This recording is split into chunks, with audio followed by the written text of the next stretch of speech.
पदाधिकारी चंद्रकांत इंगळेजी, बेसावध माणसं आहोत आपण, झोपलेले आहोत. हे कार्यक्रम आपल्याला जागी करण्यासाठी आहेत, तुम्हाला पेटवण्यासाठी आहेत, तुम्हाला झोपेतून जागे करण्यासाठी आहेत. तुमचे निर्जीव किंवा निस्तेज झालेली जी मानसिकता आहे, मनं आहेत, त्या मनाला सुदृढ करण्यासाठी, त्या मनाला खतपाणी घालून कार्यान्वित करण्यासाठी परिषद आहे. येणाऱ्या पिढीसाठी, भवितव्यामध्ये तुमचे मुलं असतील, नातू असतील, त्यांना दिशा देण्यासाठी, त्यांना एका चांगल्या मार्गावर आणण्यासाठी ही परिषद आहे. बौद्ध धर्माचं प्रशिक्षण देण्यासाठी ही परिषद आहे. डॉक्टर बाबासाहेब आंबेडकरांचा विचार पेरण्यासाठी परिषद आहे. हे नांगरण्याचं, वखरण्याचं, कुंदा गवत वेचण्याचं जे काम सुरू आहे, ही सुपीक जमीन करण्यासाठी, हे सुपीक करण्यासाठी परिषद आहे. तेव्हा एखादा वखर, जगनराव, आमचं म्हणणं आहे की जमिनीतून खोलवर तो वखर नांगर गेला पाहिजे आणि मुळ्या जाळ्या निघाल्या पाहिजेत. बऱ्याच ठिकाणी आमचा वरवरच वखर सुरू आहे, खाली कुंदा गवत तसंच आहे. वरवर नांगर वखर चाललेला आहे. वरवर नांगर वखर हाकून चालणार नाही. यांच्या मुळ्या जाळ्या आपल्याला खोलवरून खोदून काढाव्या लागणार आहेत. आणि हे काम मी जवळपास 45 वर्षापासून किमान मराठवाड्यामध्ये तरी करतो आहे. आणि जे जुनी मंडळी आहे, रोडे सर आत्ताच बोलले, त्या सर्व जुन्या मंडळीला माहिती आहे की हे करण्यामध्ये मला बऱ्यापैकी यश आलेलं आहे बांधवानं, हेही तुम्हाला सांगितलं पाहिजे. रामनीर शिबिर असतील, बुद्धगयाची सहल असेल, थायलंड, श्रीलंका, जपान, कोरियाची सहल असेल, जमीन विकत घेण्याची असेल, असे आमचे पयानंद, धम्मशील, महावीरो सारखे भंतेजी निर्माण करण्याचा विषय असेल, उपासकांना तयार करणे, दारी उपासक, दायक उपासक तयार करण्याचा विषय असेल, त्यानंतर वाईट माणसाला चांगलं बनवण्याचा विषय असेल, दुर्गुणी माणसाला सद्गुणी करण्याचा विषय असेल, पापी माणसाला पुण्यवान करण्याचा विषय असेल, वाया गेलेल्या माणसाला, टाकाऊ माणसाला विकाऊ करण्याचा विषय असेल, मी त्या कामामध्ये आतापर्यंत यशस्वी झालेलो आहे बऱ्याच ठिकाणी.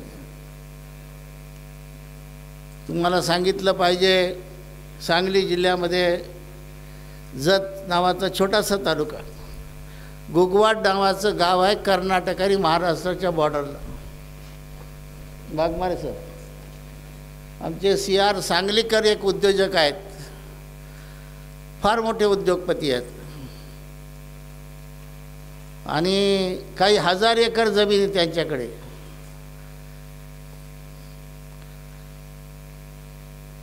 कुठला कुठला उद्योग आहे एक सांगण्यासारखं नाही. असा माणूस बघा प्रेरित होतो, तयार होतो. जसं बुद्धाच्या काळात अनाथपिंडक तयार झाले, बिंबिसार तयार झाले, विशाखा तयार झाली, आम्रपाली तयार झाली, जेतकुमार राजा तयार झाला. असे जे राजे त्या काळात तयार झाले, आजही अशी माणसं आता आमची उभे राहू लागलेली आहेत हळूहळू. हा जो खटाटोप आपला 9 वर्षापासून चाललेला आहे, हा वाया जाणारा नाही आहे. हे आता आपण पेरणी केलेली आहे. एक ना एक दिवस याचा वटवृक्ष झाल्याशिवाय राहणार नाही, याची आम्हाला खात्री आहे. ही वाया जाणार नाही ही मेहनत. कोणा वाटतं असं दरवर्षी परिषद येतात, भाषण करतात, जेवतात आणि जातात. नाही, ही मशागत आहे. हे मशागतीचं काम सुरू आहे. माणसं तयार करण्याचं, जोडण्याचं काम सुरू आहे. हळूहळू हळूहळू एखादा दगड आहे, आज दगड दिसतंय, पण जेव्हा चांगला कलाकार भेटला तर त्याला कोरून कोरून त्याच्यात सुंदर मूर्ती तयार होते एक दिवस. हे लक्षात घ्या. हे कोरण्याचं काम सुरू आहे आमच्याकडे. आज तुम्हाला दगड दिसतंय, पण कोरणं सुरू आहे. हळूहळू हळू नाक, डोळे, हात, पाय तयार होतील, तेव्हा सर्वजण नतमस्तक होतील. CR सांगलीकरांनी 20 एकर स्वतःची जमीन विहारासाठी दान दिली आणि 15 कोटी रुपयाचं विहार बांधलेलं आहे. कधीतरी जाऊन या. सांगलीजवळ जतजवळ गाव आहे, जाऊन पाहून या. सुंदर पद्धतीनं कार्यक्रम घेतला. महाराष्ट्रामधून 300 भंतेजी बोलावले. बडमारेजी 300 भंतेजींना चिवरदान, भोजनदान, जाण्या येण्याचा 300 भंतेजीला खर्च किती आला असेल. आणि कार्यक्रमाला किमान 1 लाख लोक होते. परिषद त्या कार्यक्रमाला उद्घाटन. एकही राजकीय नेता, आमदार, खासदार, मंत्री त्या कार्यक्रमात नव्हता. ते कुणालाही आणू शकलं असतं, पण नाही. 300 भंतेजी तिथे होते. त्याने कन्नडा भाषेमध्ये, तुम्ही होते ना, भंतेजी होते, कन्नडा भाषेमध्ये 22 प्रतिज्ञा दिल्या. मला मुलीनं दिल्या. त्याची मुलगी एकच आहे, मुलगा एकुलता एक होता, वारला. मुलाच्या नावाने त्याने ट्रस्ट केली. मुलगी आता इंग्लंडमध्ये शिकायला आहे. याने मराठीमध्ये 22 प्रतिज्ञा दिल्या, मुलीनं कन्नडामध्ये भाषेत 22 प्रतिज्ञा. तेवढ्या लाखो माणसाने तिथे त्या 22 प्रतिज्ञा ग्रहण केल्या आणि सांगितलं की ज्यांना ज्यांना दीक्षा घ्यायची त्यांनी उभं राहा. तेवढी लाख माणसं तिथे उभे राहिली. 12 डिसेंबर 2022ची गोष्ट आहे. कालच्या वेळेला 12 डिसेंबर 23ला 1 वर्ष पूर्ण झालं त्याला. परत वर्धापन दिनालाही मी गेलो होतो. बांधवानो, सुंदर अशोक स्तंभ, 10-12 फुटाची बुद्धाची 10 लाखाची मूर्ती थायलंडवरून आणली. ती मूर्ती बसवली. महिला आणि पुरुषांसाठी बाहेर टॉयलेट, बाथरूमची व्यवस्था, भोजन कक्ष. एक उपासकाने, म्हणजे आज त्या भागामध्ये फक्त आमचं जयसिंगपूर होतं कोल्हापूरमध्ये, जिथे धम्म परिषद होत होती, तिथे उभा राहिलं. आज सांगली जिल्ह्यामध्ये सुद्धा एक मोठं सेंटर उभं राहिलेलं आहे. ते म्हणले म्हणते जे आमच्याकडे पैसा आहे भरपूर, परंतु बौद्ध धम्म शिकवणारे, सांगणारे आमच्याकडे माणसं नाहीत. बौद्ध धर्माच्या प्रचाराची कमी आहे. आमच्या लोकांना धम्म माहीत नाही. ती जर व्यवस्था करता आली तर चांगलं होईल. आताही आपल्या स्टेजवर इथे भंतेजी असावेत म्हणून मागणी झाली. मी मागच्याही वेळेला सांगितलं, भंतेजी काही या आंब्याच्या झाडाला लागत नाही. आंबे पेरले त्याला आंबेच लागतील, भंतेजी लागणार नाहीत त्याला. भंतेजी आपल्याला तयार करावी लागते. बुद्धाची परंपरा म्हणजे त्यागाची परंपरा आहे. बुद्धाची परंपरा म्हणजे दानाची परंपरा आहे. बुद्धाची परंपरा म्हणजे शीलाची परंपरा आहे, नैतिक बलाची परंपरा आहे. ह्या 3 गोष्टी आपल्याला वाढवाव्या लागणार आहेत. मी मागच्याही वर्षी बोललो होतो की नाही, आईच्या पोटात बाळ आहे, त्यांनीच म्हटलं, तेव्हा म्हटलं पाहिजे की मला चांगला भिक्षुक बोललो होतो. बऱ्याच ठिकाणी बोललो मी. त्याचा परिणाम असा झाला की मानवत तालुक्यामध्ये कोणतं गाव, छोटंसं रामनेर शिबिर घेतलं होतं, भोसा. त्या भोशाची परवा पती पत्नी दोघंही नवरा बायको आले. बाईला 8वा महिना आहे. घरचा सर्व परिवार पौर्णिमेला आले. भंतेजी म्हणे तुम्ही 2-3 ठिकाणी सांगितलेलं ऐकलं आहे आम्ही प्रवचनात, तर आम्ही यासाठी आज पौर्णिमेला आलो. या आमच्या पत्नीच्या पोटामध्ये आता बाळ आहे. सांगता येत नाही मुलगा होईल की मुलगी होईल, पण जे बी होईल ते आम्ही याला पहिल्यांदा बौद्ध भिक्षू बनवू म्हटले, एवढ्यासाठी आलो. बघा पोटात आम्ही जे बोललो ते कुठे ना कुठे तरी त्याचं होते चीज लागलं त्या खेड्यातल्या माणसाला. सर्व परिवार आला तिथे. ही असं जोपर्यंत होणार नाही. आम्ही आईच्या उदरातूनच जन्मलेलो आहे. ही काही उपरवाली देन नाही. सब ऊपर वाला है, वो देगा वो अपने हाथ में क्या है, वो ये ऊपर वाले की देन नाही. तर काय इथे जाणीवपूर्वक तुम्हाला त्याग. बुद्धाच्या काळामध्ये कपिल वस्तूवरून नाही, आपल्या वैशालीला 500 बाया घेऊन सख्खी मावशी प्रजापती बुद्धाची माहिती आहे ना, महिला पायी घेऊन आली. चप्पल नव्हत्या पायात. पांढऱ्या साड्या घालून त्या तिथे आल्या आणि भगवंताला विनंती केली की आम्हाला 500 बायाला दीक्षा द्या म्हटली. बुद्धाने बायाला दीक्षा द्यायला मनाई केली. आधी हरकत घेतली. म्हटले महिलांना जर दीक्षा दिली तर भविष्यामध्ये 5000 वर्ष टिकणारा धम्म एखाद्याला 2000 वर्ष टिकेल म्हणले, अशी स्थिती होऊ शकते. म्हणून आनंदाने भगवंताने सलामसुरा केला. बराच वेळ चर्चा झाली. सगळ्या बायांच्या पायातून रक्त येत होते. चप्पल बिगर चप्पलच्या आल्या आणि राजघराण्यातल्या चांगल्या बाया, काय अशा काही नाही, शेतातल्या. त्यांनी तिथे ध्येय धरून बसल्या. भगवंताने काही नियम अटी केल्या आणि त्या काळात 500 महिलांना भिक्षुणीची दीक्षा दिली. भिक्षुणी संघ स्थापन केला. 311 विनयपिटकामध्ये त्यांना नियम वेगळे केले. 227 नियम भिक्षूसाठी वेगळे केले बुद्धाच्या काळामध्ये. हजारो 500 भिक्षू बुद्धासोबत राहत होते. आणि बुद्ध गेल्यानंतर सुद्धा बौद्ध भिक्षूंनी या धम्माचा प्रचार आणि प्रसार या देशात केला. जेव्हा 12व्या शतकामध्ये आक्रमण झालं, पुष्यमित्र शुंग आला, बख्तियार खिलजी आला. या देशातून भिक्षू नेपाळ, श्रीलंका, बर्मा, तराई देशामध्ये, आशिया खंडामध्ये निघून गेले. ग्रंथ घेऊन गेले, साहित्य घेऊन गेले, श्रीलंकेत गेले.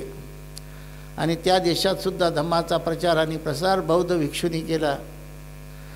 राजा अशोकाने मुलगा मुलगी दान केली. म्हणून दानाची परंपरा, वेळोवन दान केलं बिंबिसाराने. अजातशत्रूनं भिक्खूला संगिनीमध्ये पूर्ण 500 भंतेजीची सोय केली. भिक्खूनी संगिनी जेव्हा झाली तेव्हा, संगायन झालं त्रिपिटकाचं तेव्हा,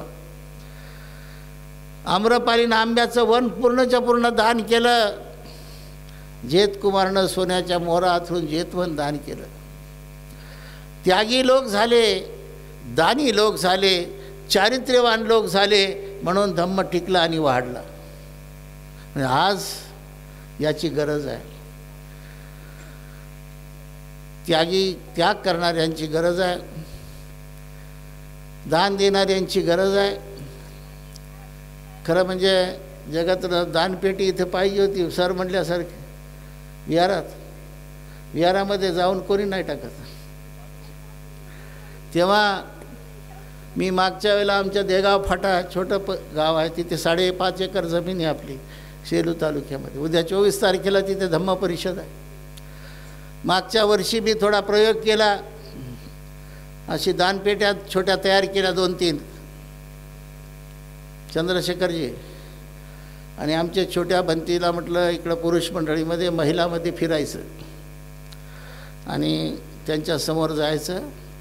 ते जोपर्यंत दान टाकत नाही तोपर्यंत हलायचं नाही. तिथं मसनजोगी असतात ना, हलायचंच नाही बिलकुल.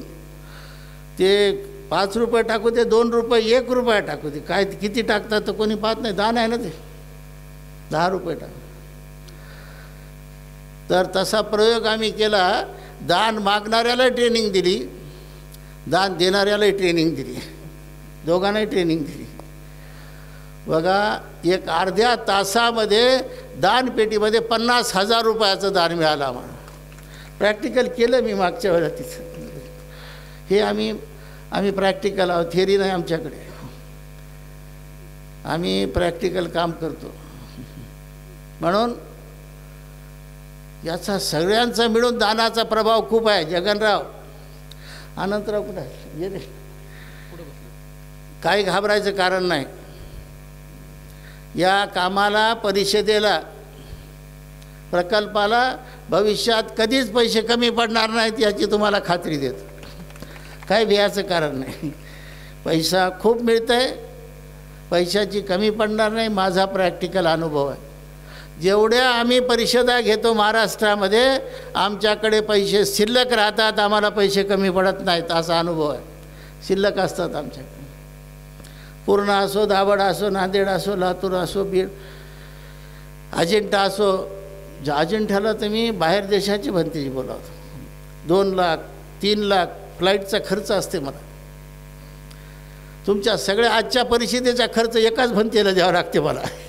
इथं जेवढा लागला अजिंठ्याच्या परिषदेला. मागच्या वेळेला अमेरिकेचे भंतीचे, जपानचे आलते, कोरियाचे भंतीचे.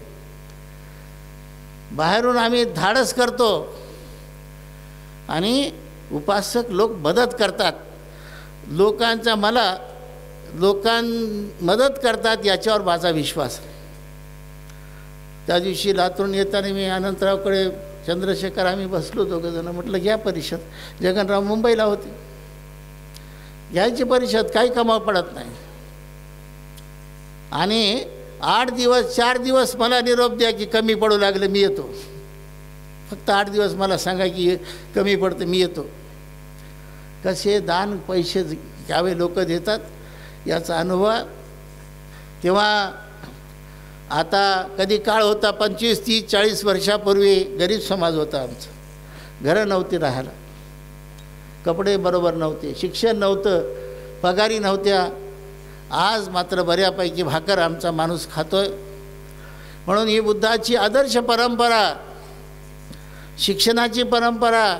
मी आता यांना टी व्हीला बाईक देताना बोललो की नालंदा, तक्षशिला, विक्रमशिला, ओदंतपुरी अशी या देशामध्ये प्रशिक्षणाची केंद्र होती आमच्या बौद्ध धर्माच्या. आणि जगातले विद्यार्थी येऊन शिक्षण घेत होते, थोडं नाही. आणि सर्व प्रकारचं शिक्षण घेत होते. आणि सर्व जातीचे लोक, फक्त बौद्ध नाही, सर्व जातीचे लोक शिक्षण घेत होते. असा आमचा इतिहास आहे. ही ज्ञानाची भूमी आहे, ही त्यागाची भूमी आहे, ही बुद्धाची भूमी आहे, ही सम्राट राजा अशोकाची भूमी आहे, ही बलिदानाची भूमी आहे, ही भिक्षूंची भूमी आहे, ही श्रमणाची संस्कृती आहे. या देशामधली इथे ज्ञान आणि बुद्धाच्या धम्माशिवाय, ज्ञानाशिवाय दुसरं काही नाही.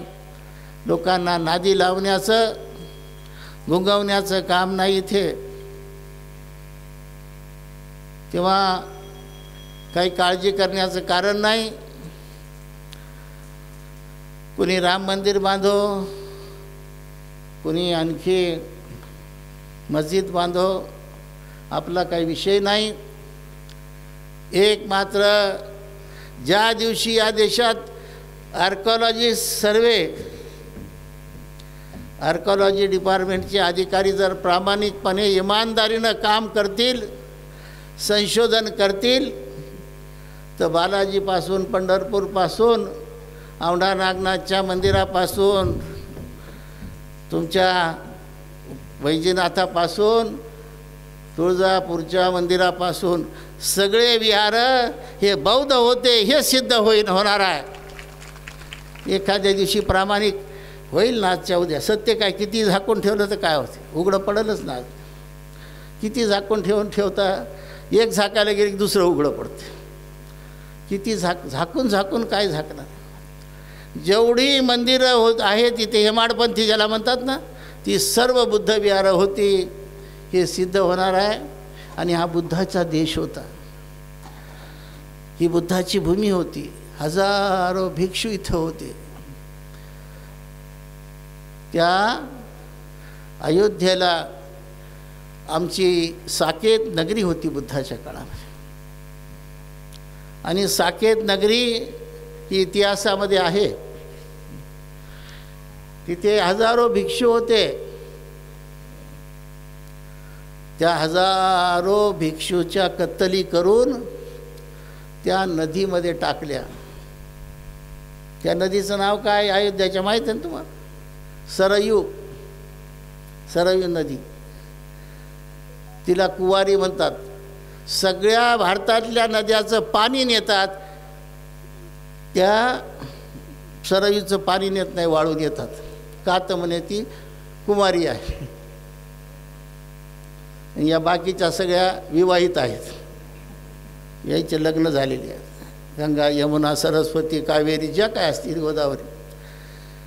फक्त सरयू ही नदी कुमारी आहे, तिची वाळून येतात, पाणी नेत नाहीत.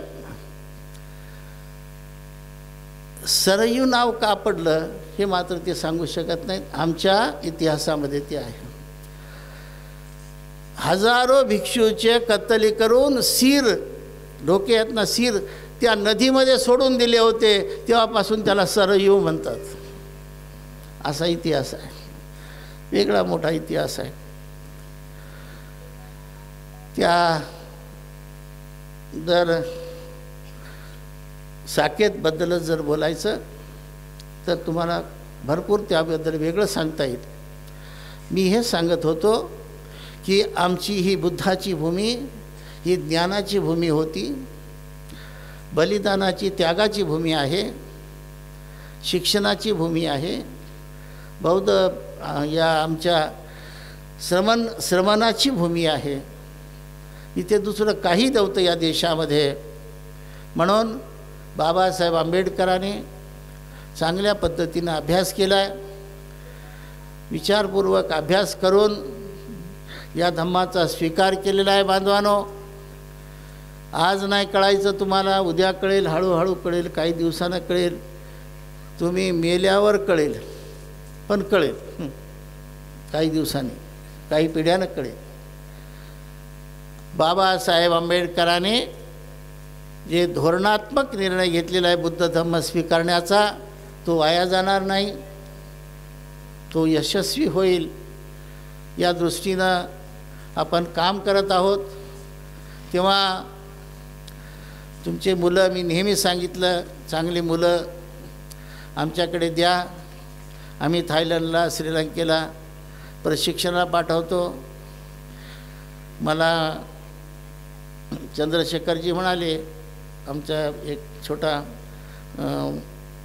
नातेवाईक मुलगा आहे, BA झालं का, इंजिनिअरिंग झालेला आहे. बघा, मला ते बोलले, इंजिनिअरिंग झालेलं आहे. त्या मुलाला श्रीलंका किंवा थायलंडला 2 वर्ष विपස්සनेचे ट्रेनिंग द्यायला पाठवायचं आहे, असं ते मला बोलले. तर म्हटलं ती सोय मी करतो सगळी, कुठलाही पैशाचा खर्च येणार नाही. बाहेर देशाला जर मुलं प्रशिक्षणाला पाठवायची असेल, तुम्हाला कोणताही खर्च येणार नाही, सर्व खर्च मी करतो त्याचा, मोफत. खाण्याचा, राहण्याचा, प्रशिक्षणाचा, विमानाचा, विजाचा सर्व मी करतो. जर मुलं 1-2 वर्ष विपස්සनेचं शिक्षण घ्यायला जर तिकडे कोणत्याही देशामध्ये, कुठल्याही देशाची तयारी ठेवा, जात असाल, त्या जगामध्ये तिथे सोयी आता झालेल्या आहेत. आपण आता सक्षम आहोत. मुलांना 2 असो, 4 असो, 5 असो, 10 असो, कितीही मुलं जरी असतील तेवढ्यांना आपण तिथे प्रशिक्षणासाठी पाठवूया. विपස්සनेचं शिक्षण, बौद्ध धर्माचं शिक्षण, त्रिपिटकाचं शिक्षण, अभिधम्माचं शिक्षण, धम्मपदाचं, पालीगाथांचं, सर्वच पाली वाङ्मयाचं शिक्षण त्या त्या देशामध्ये देण्याची सोय आहे. आपण ते करू. असे जर आपल्याकडे मुलं असतील तर आपण ते आमच्याकडे नोंद करा. आज तक्षशिला बौद्ध धम्म प्रशिक्षण प्रतिष्ठान चांदापूर जेतवन इथे ही 10वी अखिल भारतीय बौद्ध धम्म परिषद यशस्वी स्वरूपाने संपन्न होत आहे. आपण जाणकार सुज्ञ संख्या जरी कमी असली, रोडे सर, इथे संख्या जरी कमी असली तरी हे सर्व सुज्ञ, शहाणी आणि कामाचे माणसं आहेत, महिला आहेत असं मी समजतो. आणि तुमच्या जीवावर आज थोडे असतील, एका दिव्याने दुसरा दिवा पेटणार आहे आणि हळूहळू काही दिवसानंतर इथे मोठ्या संख्येने लोक आपल्याला दिसतील. आपण सर्वजण मिळून प्रामाणिक प्रयत्न करूया. आणि जी काही मंडळी, आमची धार्मिक मंडळी, उपासक मंडळी येते, दान देते, त्यांना मी धन्यवाद देतो. संयोजकांना धन्यवाद देतो. उपस्थित उपासक उपासिकांना परत एकदा मंगल भावना व्यक्त करतो. सर्वांचं जय मंगल हो, सर्वांचं जय मंगल हो, सर्वांचं म्हणा साधू साधू साधू. या ठिकाणी श्रद्धावान शीलसंपन्न बौद्ध उपासिका आयुष्यमती रमाताई देवीदासरावजी उबाळे आई यांना नुकताच राज्यस्तरीय धम्मभूषण पुरस्कार महाबोधी बौद्ध विहार वटफळी तालुका नेर जिल्हा यवतमाळ भिक्खू संघाच्या वतीने देण्यात आलेला आहे. या श्रद्धावान आईच्या हस्ते भिक्खू संघाला आज या ठिकाणी 4 चिवरदान, 1 बोधिवृक्ष आणि आत्ताच आयुष्यमान बौद्ध उपासक प्रदीपजी रोडे सरांनी सांगितल्याप्रमाणे काहीतरी आपण दान दिलं पाहिजे. या शुद्ध हेतूने या मातेकडून 100 रुपये दान भिक्खू संघाला या ठिकाणी देण्यात येत आहे. मला सांगताना अभिमान वाटत आहे की आमच्या ताई ज्यांनी परिचारिका म्हणून आरोग्य सेवेचं कार्य केलेलं आहे, त्या सेवानिवृत्त झालेल्या आहेत. केंद्रीय शिक्षिका म्हणून त्यांनी कार्य केलेलं आहे आणि कालच्या 7 फेब्रुवारीला रमाई जयंतीनिमित्त त्यांनी असा संकल्प केला होता की दररोज रविवारी 12 ते 1 या वेळेमध्ये मी बालसंस्कार शिबिर मुलांचे घेऊन धम्म कार्याचं पण हाती घेतलेलं आहे, असं त्यांनी संकल्प केलेला आहे. मी या माऊलीला विनंती करतो की आपण समोर येऊन 4 चिवरदान, 1 बोधिवृक्ष भिक्खू संघाला धम्मदान देऊन आपण सहकार्य करावं अशी मी उबाळे आईंना. सर सर सर सर इकडं थोडं माग सर, थोडं माग. ते ऑनलाईन ते पाठवायला लागले मी, ऐकलं ऑनलाईन. महाबोधी लोकनाथेन पूजिता अहं पीते नमस्सामि बोधिराजा नमस्तुते बोधिराजा नमस्तुते बोधिराजा नमस्तुते साधु साधु साधु.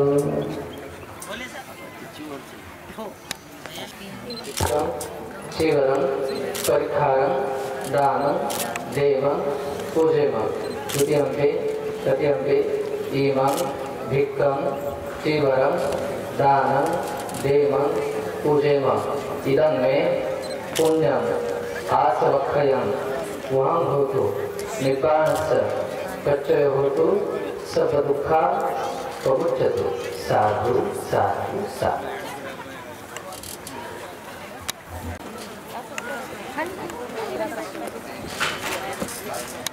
आयुर्नो सुखं वयं. साधु साधु.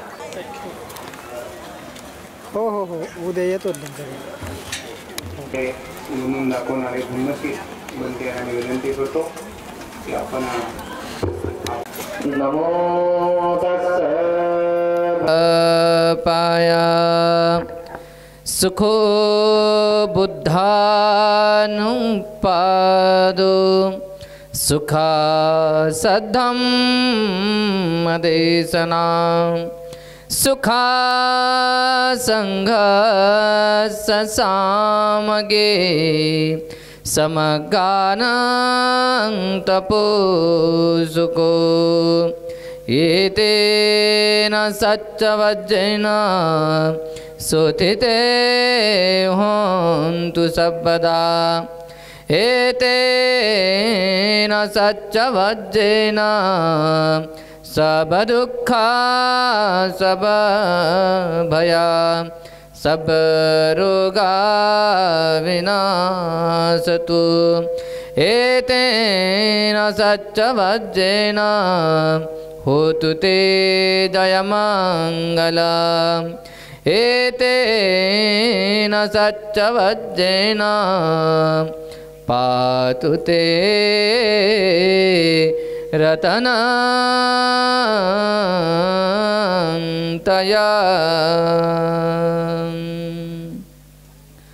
महान कारुणिक महामनिंद्र शास्ता तथागत सम्यक संबुद्ध पवित्र सद्धम्म आणि पवित्र पावन श्रावक संघ या महान अशा तीन रत्नाला त्रिवार अभिवादन करतो।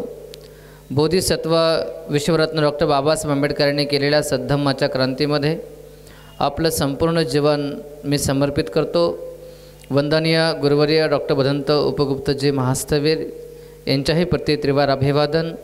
उपस्थित सब्रह्मचारी पूज्य भिक्खू पंड्यानंदजी स्थवीर, पूज्य भिक्खू महावीरजी स्थवीर, या कार्यक्रमाचे आयोजक नियोजक सर्व श्रद्धाशील संपन्न उपासक उपासकांनो, आज तक्षशिला बौद्ध प्रशिक्षण प्रतिष्ठान चांदापूरच्या निमित्ताने 10व्या बौद्ध धम्म परिषदेला आपण सर्वजण उपस्थित आहात। गेल्या 10 वर्षापासून सातत्यानं हा प्रयत्न या ठिकाणी चालू आहे। निश्चितच या माध्यमातून खऱ्या अर्थाने डॉक्टर बाबासाहेब आंबेडकरांनी जो पेरलेला विचार आहे, जो पेरलेला धम्म आहे, तो निश्चितपणे तळागाळापर्यंत पोहोचण्यासाठी या कार्याची, या संपूर्ण परिश्रमाची आपल्याला एक चांगली पावती या धम्मप्रचाराच्या निमित्ताने मिळणार आहे। बांधवांनो, आपण या ठिकाणी मोठ्या कष्टाने महत् प्रयासाने या ठिकाणी आलेलो आहोत। तर या निमित्ताने मला एवढंच आपल्याला सांगावंसं वाटतं की जेव्हा ज्या गोष्टीसाठी आपण जातो तेव्हा त्या गोष्टीला आपण पूर्ण केलं पाहिजे। जेव्हाही आपण घराच्या बाहेर पडतो तो विचार करून पडतो की आपण कुठे जातो, कशासाठी जातो। उदाहरण जर आपण घेतलं तर जेव्हा आपण बाजारामध्ये जातो तर बाजारामध्ये जाताना तोंड वर करून जात नाही, तर आधी विचार करतो की बाजारात जायचं तर कशासाठी जायचं। आपण लिस्ट काढतो की बाजारात जायचं तर बाजारातून काय आणायचं, काय घ्यायचं आणि काय ठेवायचं।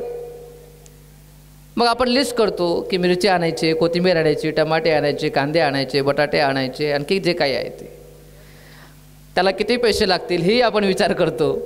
आणि तेवढे पैसे, तेवढी पिशवी आणि त्या विचाराला घेऊन आपण बाजारामध्ये जातो। आता तुम्ही बाजारामध्ये टमाटे घ्यायला गेले तर तिथं काय वांगी घेत बसता का तुम्ही? तुमच्या घरामध्ये वांगी भरपूर पडलेले आहेत, तुमच्याकडे टमाटे नाही आहेत आणि तुम्ही बाजारात टमाटे आणण्यासाठी गेलात तर काय घेतले पाहिजे? टमाटेच। तर तुमची गरज भागेल, तर तुम्हाला आनंद मिळेल, तर तुमचा स्वयंपाक सुरळीत होईल, तर भोजन व्यवस्थित कराल, तर खरं तुम्हाला सुख मिळेल। उदाहरण म्हणून तुम्हाला मी सांगतोय की ज्या कामासाठी आपण गेलो ते काम जर आपण केलं तर त्यातून माणसाला आनंद प्राप्त होतो। मग आज जेव्हा आपण घराच्या बाहेर पडतोय तर काय विचार करून पडलोय? धम्म परिषदेला जात आहे। आता धम्म परिषदेमध्ये काय टमाटे कोथिंबीर इथं मिळते काय? वांगे मिळतात का इथं? इथे वांगे टमाटे घ्यायला आलो का? का दगड धोंडे वेचायला आलो का? का खात बसायला घरी खायला भेटत नव्हतं का? तर ज्या ठिकाणी ज्या गोष्टी मिळतात तर त्या ठिकाणी त्या गोष्टी आपण घेतल्या पाहिजे. जेवायला कुठेही मिळतं, टमाटे कोथिंबीर कुठेही मिळते, विचार कुठेही मिळत नाही. विचार कधीतरी कुठेतरी प्राप्त होतात आणि ही परिषद तुम्हाला विचार देते, तुम्हाला जगण्याची वागण्याची कला देते.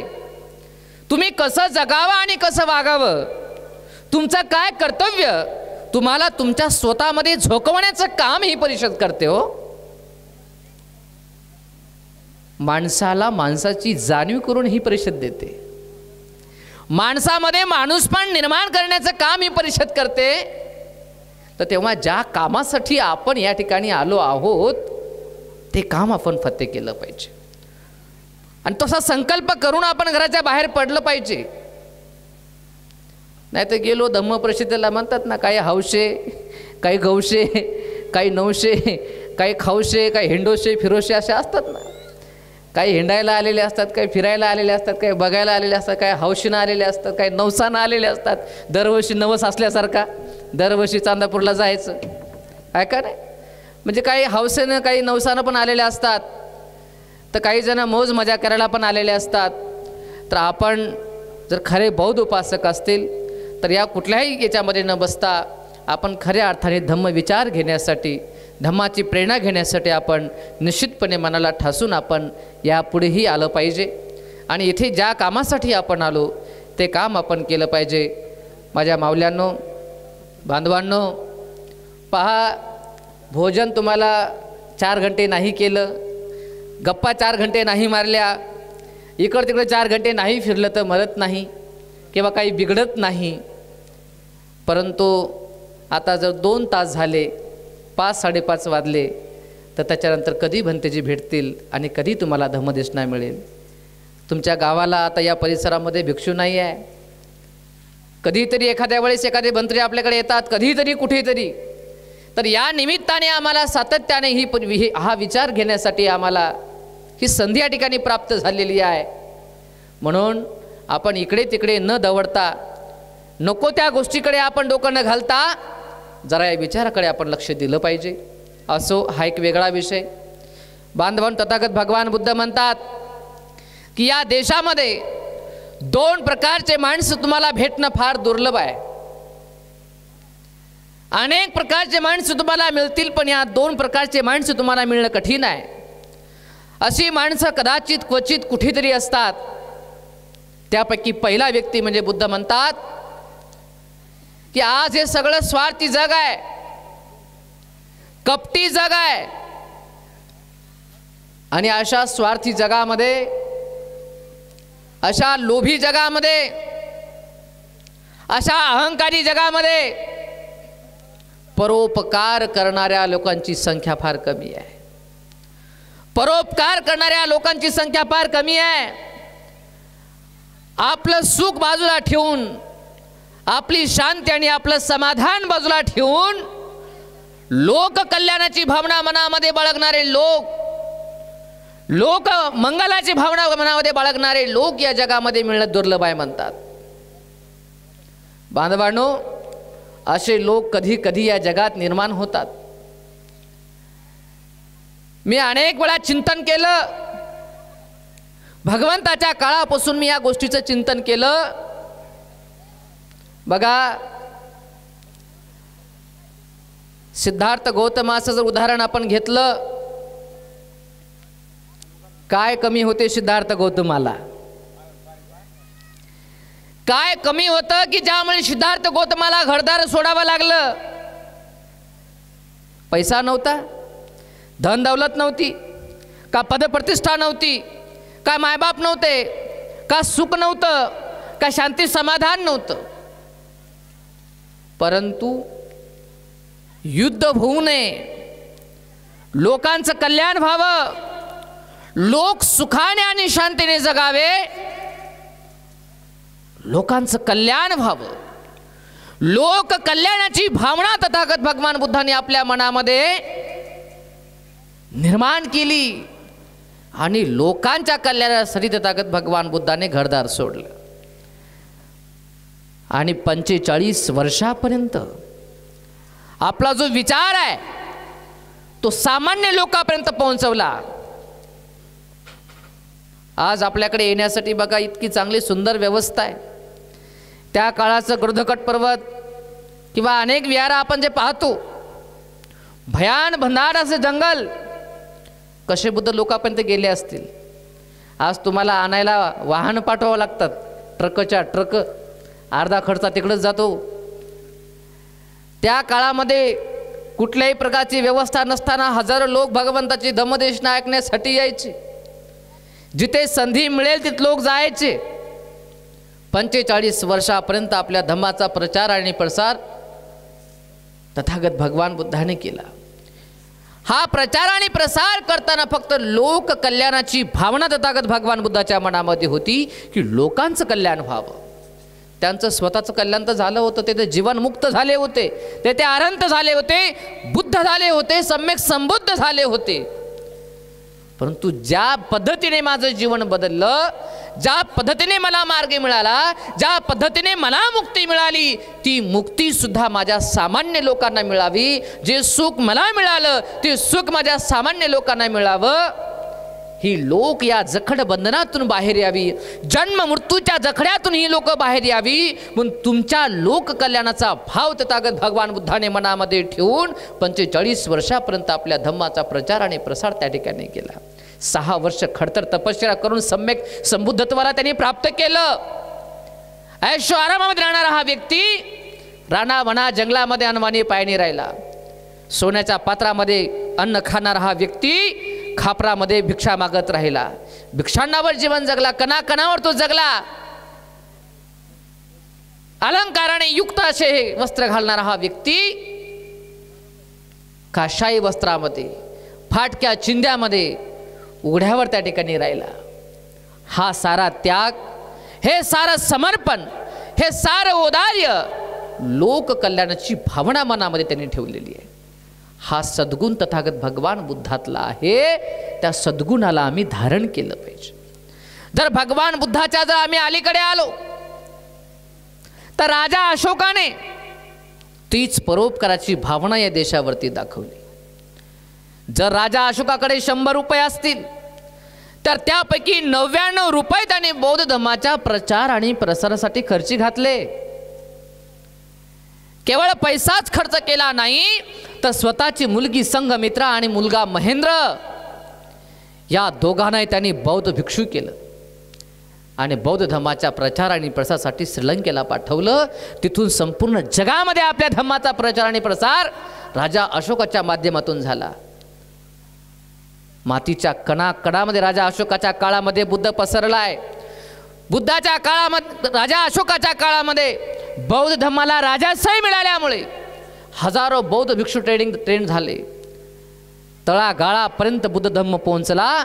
त्या काळामध्ये बौद्ध धर्म राजधर्म म्हणून उदयास आला. संपूर्ण जगामध्ये बुद्ध धर्म पसरला. आज राजा अशोकामुळे बुद्धांचं अस्तित्व आपण पाहतो. ही जी भावना राजा अशोकाच्या मनामध्ये होती ती स्वार्थाची भावना नव्हती, ती भावना परोपकाराची होती. ही परोपकाराची भावना मनामध्ये ठेवणारे लोक कधी कधी हजारो वर्षामध्ये निर्माण होतात. राजा अशोकासारखा विचार आम्ही आमच्या मनामध्ये निर्माण केला पाहिजे. राजा अशोकाचा हा आदर्श आम्ही आमच्या उराशी बाळगला पाहिजे आणि ही परोपकाराची भावना आमच्या मनामध्ये आम्ही उदयास आणली पाहिजे.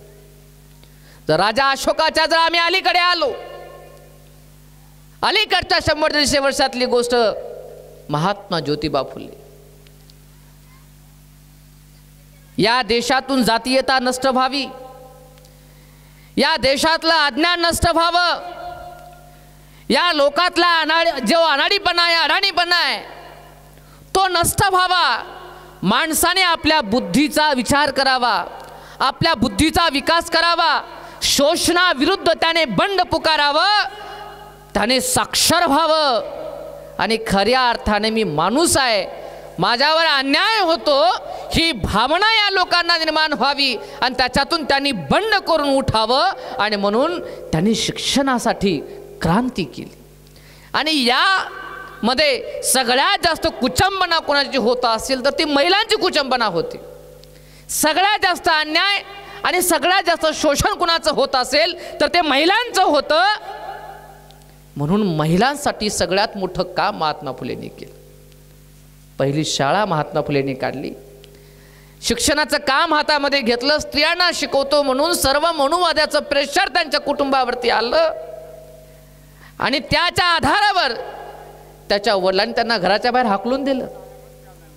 घराच्या बाहेर जाणं महात्मा फुलेंनी पसंत केलं, पण आपलं काम नाही सोडलं.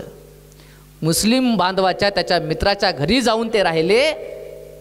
आज आपण पाहतो त्या काळामध्ये आजचे टाटा बिर्ला बाटा जे लोक आहेत 3-4 लाखाच्या आतमध्ये या लोकांचं वार्षिक उत्पन्न असायचं, पण त्या काळामध्ये 11 लाखापेक्षाही जास्त उत्पन्न महात्मा फुलेंचं होतं. जर त्यांच्या मनामध्ये विचार आला असता स्वार्थीपणाचा तर हे सगळं बाजूचं काम त्यांनी सोडलं असतं. आज या देशातले जगातले सर्वात श्रीमंत महात्मा फुले राहिले असते. परंतु त्यांनी स्वार्थाला कधी थारा दिला नाही. कधी आपल्या धनाला दौलतीला त्यांनी कधी थारा दिला नाही. लोकांचे भांडणं मिटवण्यासाठी कोर्ट कचऱ्या चालवण्यासाठी स्वतःची शेती मळा सुद्धा त्याने विकलाय. लोककल्याणाच्या भावनेने, लोकहिताच्या भावनेने हा विचार आम्ही आमच्या मनामध्ये ठेवला पाहिजे. हा आदर्श आम्ही आमच्या पुढे ठेवला पाहिजे. ही जी भगवान बुद्धाने सांगितलेली परोपकाराची भावना, हे महापुरुष, हे सत्पुरुष, हे थोर पुरुष, हे थोर समाज सुधारक पुढे पुढे पुढे घेऊन येत राहिले. आणि त्याच्या अंततः अलीकडच्या काळामध्ये या देशावर, आपल्या विशेष करून अस्पृश्य समाजावर सगळ्यात मोठे उपकार जर कोण्या महामानवाचे असतील तर ते आहेत बोधिसत्व डॉक्टर बाबासाहेब आंबेडकर. माझ्या माऊल्यांनो, माझ्या बांधवांनो, डॉक्टर बाबासाहेब आंबेडकरांनी या देशाला एक संघ ठेवण्यासाठी, या देशाच्या संरक्षणासाठी, या देशातल्या या अस्पृश्य लोकांच्या कल्याणासाठी, त्यांच्या अस्तित्वासाठी, त्यांच्या पिढ्यानपिढ्याच्या उद्धारासाठी जे बाबासाहेबांनी त्याग केला, जे बाबासाहेबांनी समर्पण केलं, जे बाबासाहेबांना बलिदान दिलं, जे बाबासाहेबांनी थोर काम केले, थोर उपकार जे आपल्यावरती केले, या उपकाराचा विचार, या उपकाराची जाणीव म्हणून जर कधी आपण जर सखोल जर विचार केला, प्रामाणिकपणे विचार केला, तर आपल्या डोळ्यामध्ये अश्रू तरळल्याशिवाय राहणार नाहीत. अशा अवस्थेमध्ये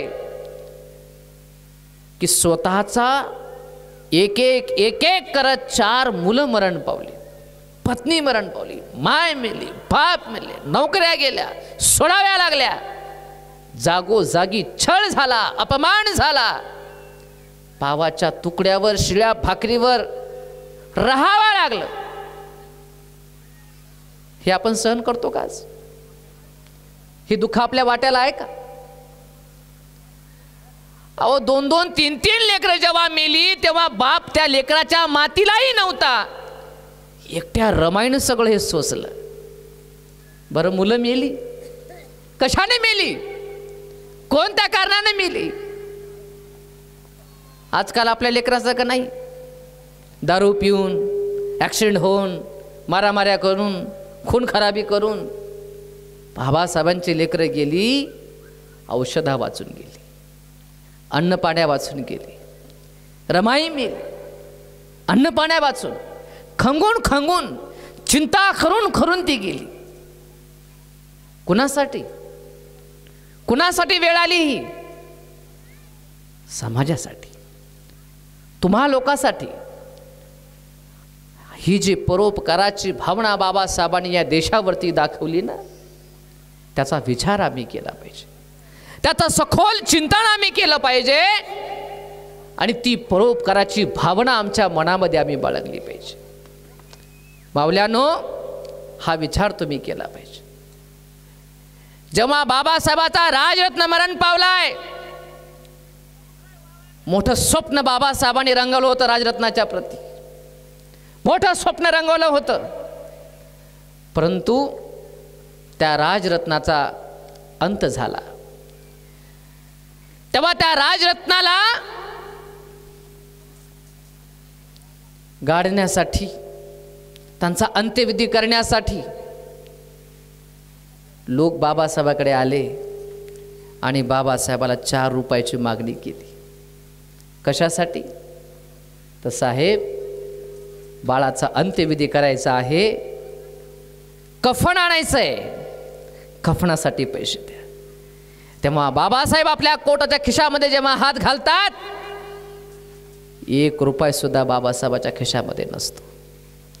तेव्हा बाबासाहेब ठसा रडतात, अरे केवढं मोठं हे दुर्दैव, मी केवढा दुर्दैवी बाप आहे की माझा मुलगा मरतोय आणि त्याच्या कफनासाठी माझ्याकडे 4 पैसे सुद्धा नाहीत, 4 रुपये सुद्धा माझ्याकडे नाहीत। बांधवांनो, जेव्हा बाबासाहेब ह्या सगळ्या लढाया लढतात, साऱ्या लढाया जिंकतात, देश स्वतंत्र होतो, सगळ्या गोष्टी होतात, राजगृह बाबासाहेब बांधतात आणि एक सकाळी, अगदी सकाळी डॉक्टर बाबासाहेब आंबेडकर त्या राजगृहाच्या पायथ्याशी निवांतपणे सकाळी बसलेले असतात। तेव्हा बसल्या बाबासाहेब त्या ठिकाणी विचारमग्न होतात आणि बाबासाहेबांच्या बाजूला शास्त्री आणि त्यांचा सेवक रतू असतो। बाबासाहेब धीर गंभीर होतात आणि धीर गंभीर होताना बाबासाहेब एकदमच हसायला लागतात आणि हसताच अगदी काही मिनिटांमध्ये बाबासाहेब ढसा रडायला पण लागतात। तेव्हा बाबासाहेब हसतही आहेत आणि पुन्हा गंभीर होऊन रडतही आहेत। दोन्ही गोष्टी एक वेळ बाबासाहेबांच्या सोबती होत आहेत। हे शास्त्रीजी पाहतात, रतू पाहतो आणि बाबासाहेबांच्या ठिकाणी विचारलं, तर साहेब काही त्रास होतोय का, काही दुखतंय का, काही समस्या आहे का, कोणती चिंता आहे का, काही ताणतणाव आहे का, तुम्ही का रडत आहात आणि मध्येच तुम्ही का हसत आहात?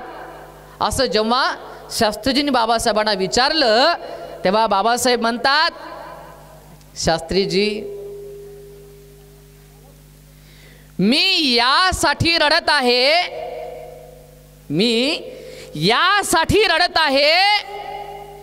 की मी माझ्या समाजासाठी सगळं काही करू शकलो, परंतु माझ्या कुटुंबासाठी मात्र मी काही करू शकलो नाही। माझ्या सगळ्या समाजाला मी वाचवू शकलो, पण माझ्या पोटच्या गोळ्यांना मात्र मी वाचू शकलो नाही।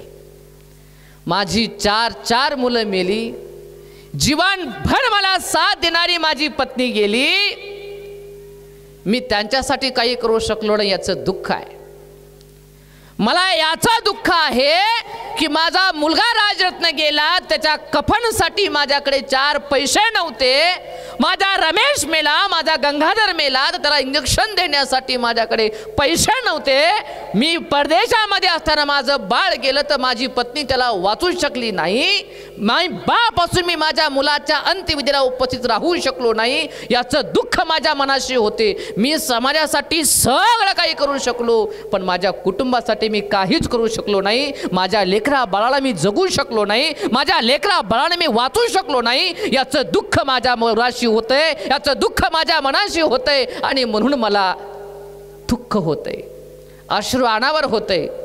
पण शास्त्रीजी म्हणतात, मग साहेब तुम्ही मध्येच का हसत आहात, तुम्ही मध्येच का हसत आहात? तेव्हा बाबासाहेब त्या शास्त्रीजींना म्हणतात, शास्त्रीजी, मी यासाठी हसत आहे की या देशामध्ये मी आता अशी व्यवस्था करून ठेवली, या देशामध्ये मी अशी व्यवस्था करून ठेवली, असं काम करून ठेवलं, अशी मेक मारून ठेवली आहे की माझ्या समाजातला एकही रमेश आणि गंगाधर कधी इंजेक्शन वाचून मरणार नाही, माझ्या समाजातला एकही राजरत्न बिना कफनाचा त्या ठिकाणी दफन केल्या जाणार नाही, माझ्या समाजातली एकही रमाई कधीही भुके वाचून मरणार नाही, याची पूर्ण तजवीज मी करून जातो आहे आणि याचा मला मनाला मनस्वी आनंद होतो आहे आणि म्हणून मी हसतो आहे। पण दुसरीकडे मला याचं दुःख होत आहे की माझ्या मुलाबाळांना मी वाचू शकलो नाही, त्यांना मात्र इंजेक्शन मी देऊ शकलो नाही, त्यांना मात्र मी त्या ठिकाणी अन्न पाणी देऊ शकलो नाही, त्यांना मात्र मी कफन देऊ शकलो नाही, याचं दुःख माझ्या मनाशी होते। माझ्या बांधवांनो, ह्या बाबासाहेबांचा त्याग आम्ही स्मरण करणार का नाही? किती दिवस केवळ भाषण होत राहणार, किती दिवस आम्ही आमच्या कुटुंबामध्ये राहणार, किती दिवस आम्ही आमचा पाहणार, कधी बाहेर बघणार का नाही? जे बाबासाहेबांनी आमच्यासाठी जो विचार केला, जो बाबासाहेबांनी आमच्यासाठी जो प्रयत्न केला, जे बाबासाहेबांनी आमच्यासाठी बलिदान दिलं, त्या बलिदानाचा कधी विचार तुम्ही करणार का नाही? आणि जे परोपकार तुमच्या बाबासाहेबांनी केले, आज मोठ्या सन्मानाने थाटामाटाने आम्ही जगतो, या ठिकाणी वावरतोय, आज एक आनंदाचं जीवन आम्ही जगतोय, एक मोठं उत्साहाचं जीवन आम्ही जगतोय, स्वाभिमानाचं जीवन जगतोय, मोठेपणाचं जीवन जगतोय. पण याच्या पाठीमागे बाबासाहेबांचं कुठंतरी समर्पण आहे, बलिदान आहे. याचा विचार करून त्यांच्या परोपकाराची जाणीव आम्ही आमच्या उराशी ठेवणार का नाही? आणि त्यांनी सांगितलेल्या दिशेनं मार्गाने जाणार का नाही? बाबासाहेबांच्या उपकाराची जाणीव तुम्हाला ठेवायची असेल तर बाबासाहेबांसाठी आपल्याला काहीच करायचं नाही आहे, त्यांच्या कुटुंबासाठी आम्हाला काहीच करायचं नाही आहे, परंतु बाबासाहेबांनी जो मार्ग आम्हाला दिला आहे, बाबासाहेबांनी जे आम्हाला दिशा दिली आहे, जे काही सांगितलेलं आहे त्या दिशेनं आम्हाला चालावं लागेल. बांधवांनो, हे जे परोपकार बाबासाहेबांनी आमच्यावर केला आहे, तुम्हाला वाटते की पुन्हा असा परोपकार कोणी करू शकेल? अशा या स्वार्थी जगामध्ये कोणी समाजासाठी आपलं बलिदान देऊ शकेल असं वाटते तुम्हाला? की पुन्हा असा आंबेडकर निर्माण होईल, पुन्हा असा बोधिसत्व जन्माला येईल, उदयास येईल? कदापि नाही. पण हे बाबासाहेबांनी केलेले उपकार, या उपकाराची जाण आपल्या मनाशी ठेवणं हे आपलं कर्तव्य आहे. म्हणून भगवान बुद्ध म्हणतात की परोपकार करणारा माणूस या जगामध्ये भेटणं कठीण आहे, आणि दुसरा माणूस या परोपकाराची जाण ठेवणं कठीण आहे. ज्या लोकांवर परोपकार केलेत, त्या परोपकार करणाऱ्या लोकांनी, ज्या लोकांनी आपल्यावर परोपकार केले, ती जाण ठेवणारे लोक या जगामध्ये मिळणं कठीण आहे. बैमान आणि गद्दार लोक या देशामध्ये आपल्याला बघायला मिळतात. म्हणून आम्ही त्यामध्ये बसता कामा नये. आम्ही बाबासाहेबांच्या विचाराशी कार्याशी गद्दारी करता कामा नये. आम्ही बाबासाहेबांच्या त्यागाला आणि समर्पणाला बैमान होता कामा नये. आणि म्हणून जर हे बैमानी जर आम्हाला करायचे नसेल, हे बैमानीचं आणि गद्दारीचं हे आम्हाला जर आमच्यावर स्टॅम्प मारून घ्यायचा नसेल, तर बाबासाहेबांच्या दिलेल्या विचाराची जाण आम्ही ठेवता बाबासाहेबांच्या विचाराने जगण्या वागण्याचा प्रयत्न आम्ही केला पाहिजे. काय म्हणाले मग बाबासाहेब? तर बाबासाहेब म्हणाले शिका. तर आम्ही शिकलं पाहिजे, आम्ही उच्च शिक्षण घेतलं पाहिजे. पण पुढे बाबासाहेब इकडे शिका म्हणणारे बाबासाहेब दिल्लीच्या भाषणामध्ये म्हणतात, आग्र्याच्या भाषणामध्ये, की मुझे पढे लिखे लोगों ने धोका दिया. एकीकडे शिक्षण हे वाघणीचं दूध आहे म्हणणारे बाबासाहेब दुसरीकडे शिकलेल्या लोकांची टीका करतात. का? हे स्वार्थीपणामुळे. म्हणून केवळ शिकलो, पदावर गेलो, मोठी मोठी रकमेची पगार उचलू लागलो आणि घरातच राहू लागलो तर जमणार नाही. तर त्या पगारीचा एक हिस्सा जो 20वा हिस्सा बाबासाहेबांनी सांगितला, तो समाज कार्यासाठी, धम्म कार्यासाठी, लोक कल्याणासाठी आपण दिला पाहिजे. एक 20वा हिस्सा आपण दान करायला बाबासाहेबांनी आम्हाला सांगितलं. आणि म्हणून शिका, संघटित व्हा. पण संघटित कशासाठी? भांडणं झगडे करण्यासाठी नाही, कुचाळक्या करण्यासाठी नाही, याचं तिला आणि तिचं हिला, हिनं अशी तिनं तशी बनण्यासाठी नाही. आता आपलं हेच होतं, संघटित व्हा. आले सगळे विहारात, आले विहारात, ते बुद्ध गेला कोणीकडं, बाई ही असं वन, तिथं सवन, तिची गेली वन, याची आली व, हेच सगळं विहारात गेले की सगळ्या कुटाळक्या सगळ्या. तर कुटाळक्या करण्यासाठी, उचापाती करण्यासाठी एकत्र यायचं नाही आहे. तर जो विचार बुद्ध बाबासाहेबांनी आम्हाला दिला, तो विचार धारण करण्यासाठी, धम्माचं चिंतन आणि मनन करण्यासाठी, शील समाधीवान आम्हाला बनण्यासाठी एकत्रित यायचं आहे. आपल्यावर होणाऱ्या अन्यायाला वाचा फोडण्यासाठी, आपलं होणाऱ्या शोषणाच्या विरोधामध्ये आणि आज घडलेल्या संविधान जागृतीसाठी, बाबासाहेबांचे विचार जिवंत ठेवण्यासाठी, या देशातली लोकशाही जिवंत ठेवण्यासाठी, आणि जे महान धम्म जीवनाच्या अंतकाळामध्ये बाबासाहेबांनी तुम्हाला आम्हाला दिला, या धम्माला जिवंत ठेवण्यासाठी तुम्हाला एकत्रित यायचं आहे. तुम्हाला एकत्रित यायचं आहे. हे आपण केलं पाहिजे. संघर्ष करायचा आहे, अन्यायाच्या विरोधातला संघर्ष करायचा आहे, अडाणीपणाच्या विरोधातला संघर्ष करायचा आहे, मनोवादाच्या विरोधातला संघर्ष करायचा आहे, आपल्या गरिबीच्या, दरिद्रीच्या विरोधातला संघर्ष करायचा आहे, कर्मकणाच्या, वृत्त वैकल्याच्या विरोधातला आपल्याला संघर्ष करायचा आहे, आपल्या स्वार्थीपणाच्या विरोधातला संघर्ष आम्हाला करायचा आहे. त्यासाठी आम्हाला तत्पर असलं पाहिजे. बाबासाहेबांनी सांगितले की प्रत्येक रविवारी आम्ही विहारात गेलं पाहिजे, दर पौर्णिमा आम्ही सणासारखी साजरी केली पाहिजे. ह्या गोष्टी आम्ही केल्या पाहिजे. बाबासाहेब म्हणाले की पोटाची खळगी करण्यापेक्षा स्वाभिमानाला महत्त्व द्या. आम्ही स्वाभिमानाने जगलो पाहिजे. आमची लाचारी, गुलामी, दारिद्र्य आम्ही बाजूला केली पाहिजे. बाबासाहेबांनी बुद्ध धम्माचा रस्ता आम्हाला दिला आहे, तर बुद्धाकडे आम्ही वळलं पाहिजे. बाबासाहेब मोडेल पण वाकणार नाही म्हणणारे बाबासाहेब जीवनाच्या अंततः केवळ बुद्धापुढे झुकले, बुद्धाला शरण गेले बाबासाहेब. तर आम्ही सुद्धा आमचा अहंकार बाजूला ठेवून आम्ही बुद्ध धम्मापुढे झुकलो पाहिजे. आम्ही बुद्ध धम्माला त्यांच्यापुढे नतमस्तक आम्ही झालो पाहिजे आणि या पद्धतीने आम्ही आमचं काम केलं पाहिजे. तर निश्चितपणे आम्ही बैमान होणार नाहीत, गद्दारापैकी आम्ही होणार नाहीत. नाही, एक गोष्ट सांगतो आणि थांबतो कारण आणखी बंतजी बोलणार आहेत. परिस्थिती अशी आहे, तुम्हाला चिमणीची एक गोष्ट माहीत आहे. एकदा जंगलामध्ये आग लागली आणि सगळे हत्ती, घोडे, मोठे मोठे प्राणी त्या जंगलातून पळायला लागले आपला जीव वाचवण्यासाठी. परंतु एक चिमणी ती जायची पळत आणि कुठून तरी चोचीमध्ये पाणी आणायची आणि त्या जंगलामध्ये टाकायची. तेव्हा हत्ती, घोडे, वाघ, हे जिराफ, मोठे मोठे प्राणी त्या चिमणीवर हसायचे की काय वेडी बाई आहे, काय वेडी आहे, तिच्या चोचेतल्या पाण्याने हे काय जंगल विझणार आहे की काय, हे जंगल विझणार आहे का, तू मरून जाशील पण जंगल विझणार नाही, तेव्हा चल तू निघ बाहेर. तेव्हा ती चिमणी छोटीशी, बोध बघा का, लक्षात घ्या, गोष्टीकडे लक्ष द्या, देणार तुम्ही मला माहीत आहे. तुमचं लक्ष विचले आता होऊच शकत नाही कारण तुमचं लक्ष आता हेरून घेतलं आहे आपण. तेव्हा अंततः या गोष्टीच्या हे चिमणी काय म्हणते, मला माहीत आहे की मी कितीही जरी माझ्या चोचीमध्ये पाणी आणलं तरी जंगलातली आग विझणार नाही, हे मला माहीत आहे. परंतु मला हेही माहीत आहे की जेव्हा केव्हा या जंगलाला लागलेल्या आगीचा इतिहास लिहिला जाईल तेव्हा स्वतःचा जीव वाचवण्यासाठी स्वार्थापायी पळून जाणाऱ्यामध्ये तुमचं नाव असेल, पण या जंगलाची आग विझवण्यासाठी प्रयत्न करणाऱ्यामध्ये माझं नाव असेल. माझ्या माऊल्यांनो, विझवणाऱ्यामध्ये आपलं नाव असलं पाहिजे. तेव्हा आज हीच परिस्थिती आहे. कान उघडून ऐका, या देशामध्ये संविधान जाळलं जात आहे, या देशामध्ये हुकुमशाही येत आहे, पुन्हा या देशाला पूर्ण शोषणाकडे हे सरकार घेऊन जात आहे.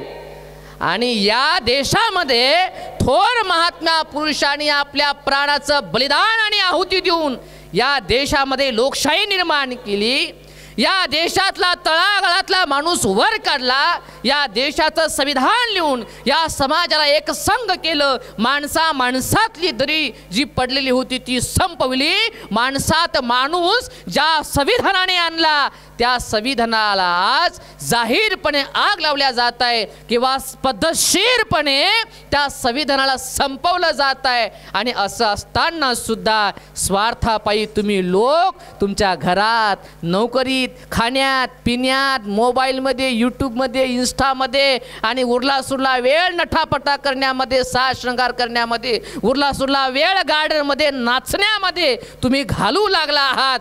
आता जेव्हा या भविष्य काळामध्ये इतिहास लिहिला जाईल, या देशामध्ये जेव्हा लोकशाहीची हुकुमशाही झाली तेव्हा तुम्ही काय करत होता, तेव्हा तुम्ही आपल्या स्वार्थापायी घरामध्ये बसलात, परंतु या संविधानाला, या लोकशाहीला वाचवण्यासाठी कुठलाही प्रयत्न तुम्ही करत नव्हतात. तर गद्दारांच्या आणि बैमानांच्या यादीमध्ये तुमचं नाव असेल, हे तुम्ही लक्षामध्ये घ्या. आणि म्हणून ते नाव न येण्यासाठी खऱ्या अर्थाने तुम्ही आता जागृत झालं पाहिजे आणि खऱ्या अर्थाने या देशातल्या लोकशाहीला वाचवण्यासाठी, या देशाच्या संविधानाचं रक्षण करण्यासाठी आणि जो महान मानवतेचा विचार देणारा बुद्ध धम्म बाबासाहेबांनी आम्हाला दिला, त्या बुद्ध धम्माला टिकवण्यासाठी आपण प्रयत्न केले पाहिजे. आणि ही परिषद अगदी त्या दिशेने प्रयत्न करते आहे, याचा मनस्वी मला आनंद होतो आहे. आणि म्हणून या परिषदेच्या आयोजकाचं, नियोजकाचं मी धन्यवाद या ठिकाणी व्यक्त करतो. आणि आपण सर्वजण या ठिकाणी आलात आणि याच्यामध्ये तुमचाही छोटासा वाटा तुम्ही निश्चितपणे देत आहात, त्याबद्दल तुमचंही या ठिकाणी धन्यवाद व्यक्त करतो. आणि माझ्या वाणीला मी पूर्ण विराम देतो. सर्वांचे मंगल हो, सर्वांचे कल्याण. हॅलो.